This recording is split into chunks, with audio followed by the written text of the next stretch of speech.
on parle de dissolution quand un solide, du sel par exemple, disparaît dans un liquide, de l'eau par exemple. On obtient ainsi de l'eau salée. Le solide est appelé un soluté, le liquide un solvant, et quand le soluté s'est dissous dans le solvant, on obtient une solution. Par exemple ici, une solution d'eau salée. En réalité, le soluté ne disparaît pas vraiment, il devient juste invisible. Et si l'on élimine le solvant en le transformant en gaz, en le chauffant par exemple, on retrouve ce soluté. C'est le principe des marais salants, par exemple, en bord de mer. Quand on met trop de soluté, il ne se dissout plus. On parle de solution saturée.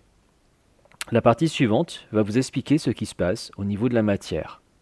Donc, je vais maintenant vous expliquer le principe de la dissolution avec le modèle moléculaire.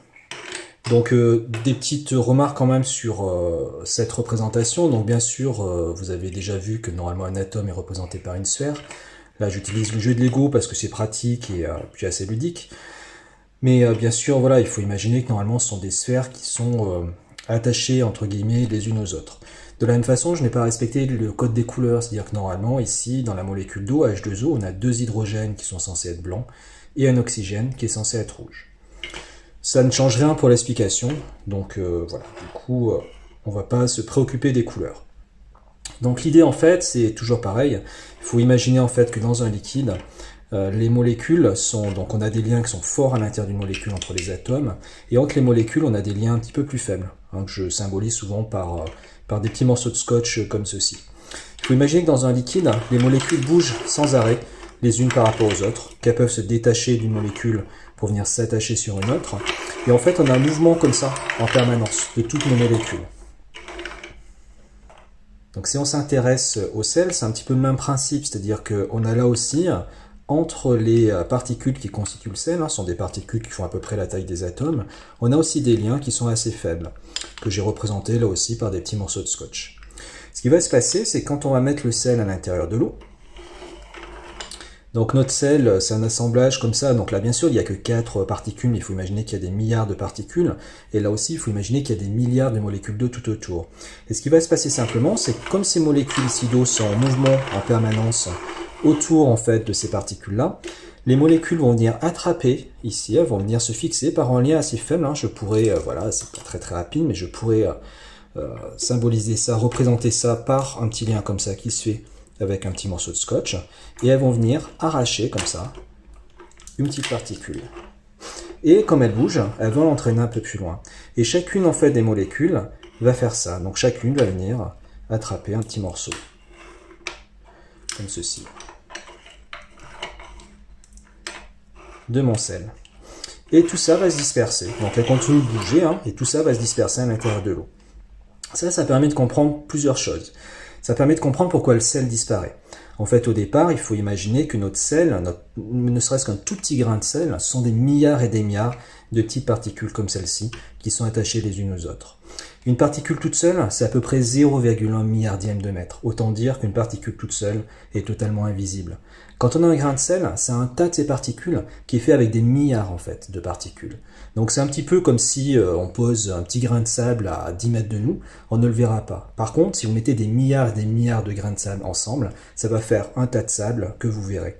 Donc mon sel au départ, c'était un petit peu ce tas de sable. Et une fois que les molécules d'eau ont entraîné ces particules un petit peu comme ça, un petit peu partout à l'intérieur du liquide, je me retrouve à avoir des petits grains de sable qui sont isolés. Ici sont mes particules, elles sont séparées, toutes seules, elles sont invisibles et le sel disparaît. Ça permet d'expliquer aussi pourquoi quand l'eau s'évapore, on va retrouver notre sel.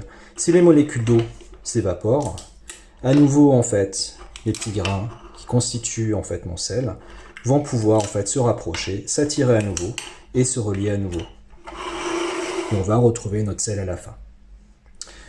Cette représentation, elle permet aussi d'expliquer, je vais refaire mes petits liens comme ceci.